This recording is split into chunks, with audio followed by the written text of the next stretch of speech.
let's dive in. For decades, right? HbA1c has been the number in diabetes management. But you and I both know it's just not the whole story. Sometimes it leaves us scratching our heads. So today, we're going to play detective and look at some clinical puzzles where the A1C just doesn't cut it, and how continuous glucose monitoring, or CGM, well, how it comes in and saves the day. Let's get right to the heart of the issue. Yeah, and this quote from Diabetes Care, it just nails it, doesn't it? Applying a population average to an individual. I mean, that's exactly what we're doing sometimes. We're not treating averages, we're treating people. And when we lean only on that 3-month number, we can miss what's really happening day to day. And that can have some pretty serious consequences. And wow, this chart really shows you what we're talking about. This is that fallacy of the average in action. Just look at that scatter. You take an A1C of, say, 8.0%, the mean glucose could be down at 155, or all the way up at 218. That is a huge difference. And that's not just some statistical blip, right? That's a real person's clinical picture that one single number is completely hiding. So that leads us right into our first section, the HbA1c conundrum, which is really the problem with averages. Look, we all know HbA1c is super important for looking at long-term risk. No one's arguing that. But what about the here and now? It tells you absolutely nothing about the highs, the lows, or that glycemic roller coaster that our patients are on every single day. You can have two people with the exact same A1C, say 7.0%, but one is cruising along smoothly, and the other is just swinging from dangerous lows to frustrating highs. The A1C sees them as identical. Okay, so let's see how this actually plays out in the clinic. Time for our first case file, conflicting signals. This is a classic one, a real diagnostic dilemma, where the numbers just don't make sense. So here's the scenario. We've got a 54-year-old patient. She's in pain. She desperately needs a new knee. But the surgeon has laid down the law. Her HbA1c has to be under 8.0%, period. The big problem? Her lab results are, well, they're a mess. They're totally contradictory. So get this. The lab comes back with an HbA1c of 9.5%. The point of care in the office? Even worse, 10.8. I mean, those are absolute non-starters for the surgeon. But then you look at her home meter readings. She's been super diligent and her average glucose is only 138. Now, you know as well as I do, that should translate to a way, way lower A1C. So what do you do? What number do you believe? You've got a patient who needs this surgery, and it's on us to figure out what her true glycemic control actually looks like. And here's where CGM comes to the rescue. We put her on a 14-day professional CGM. And the AGP report? It told a completely different story.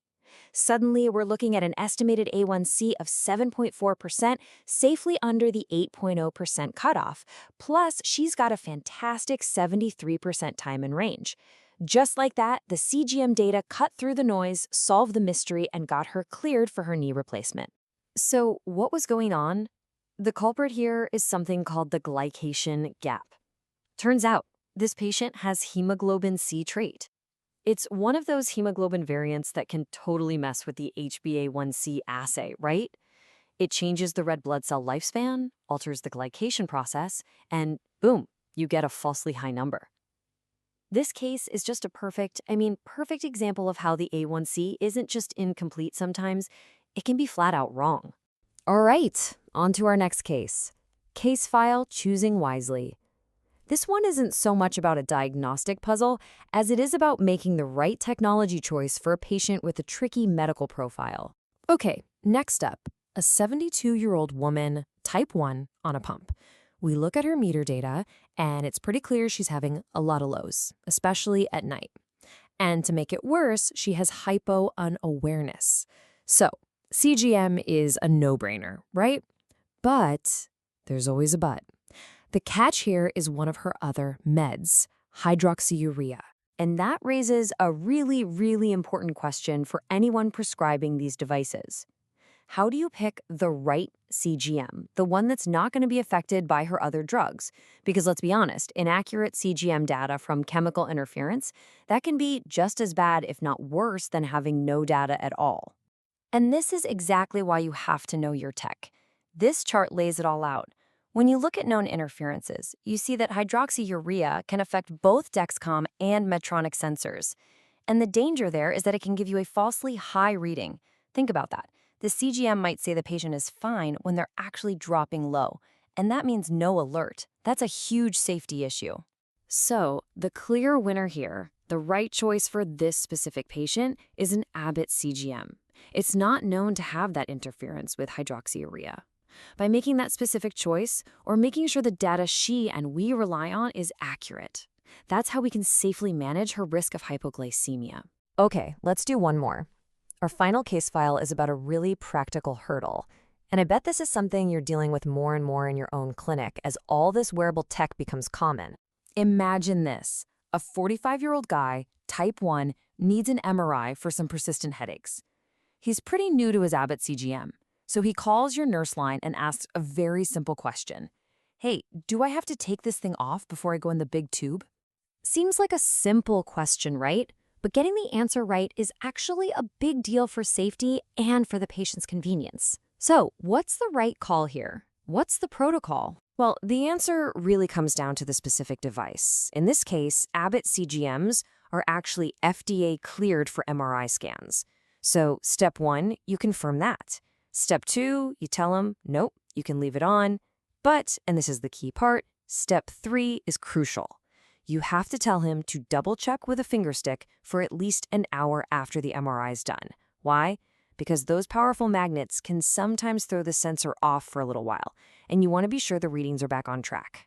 Okay, so we've walked through a few specific cases. Let's zoom out a bit. What does all this mean for our day-to-day practice as CGM becomes more and more central to how we manage diabetes? First off, let's talk money. I mean, is this stuff actually worth it? Well, a big analysis recently looked at the cost effectiveness, the ICER, for real-time CGM. The number came out to be just over $20,000. Now, to put that in perspective, the usual threshold for what's considered a good value in healthcare is around $50,000. So CGM isn't just a little cost-effective, it's highly cost-effective. The value is absolutely there. And yet, despite the fact that it works clinically and it makes sense economically, we all live in the real world. We know the barriers are huge. The endless prior authorizations, right? The out-of-pocket costs that hit our patients hard. The fact that we have no time. The clunky EHR integration or lack thereof. These are the real-life headaches that get in the way of getting this tech to everyone who needs it. So that brings us to the big final question for all of us. The data we're getting from CGM is just exploding. It's getting richer, more powerful. We're going from one number every few months to literally thousands of data points every single day. So the real challenge now isn't about the tech, it's about us. How are we going to change? How do we evolve our clinics, our workflows, and just our fundamental way of thinking to finally move past the A1C and really truly use the power that's right at our fingertips?